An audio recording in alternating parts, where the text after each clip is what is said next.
Başkan'ın mezarını ziyaret ettim. Dedim ki tavşırız yerine getirildi. Mevzuedir Ali Başkomandan İlham El. Zafer çalan bayrağınla geçmişine haber gönder. Derbendine, Tebrizine borç alıyor zafer gönder. Ey Tanrı'nın sevdiği can,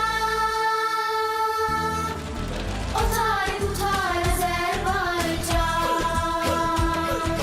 o tay bu tay Azerbaycan. Aras türküsünü daha güçlü çığıracak. Aras'ı ayırdılar, milyen doğurdular. Ben senden ayrılmazdım, zor ile ayırdılar.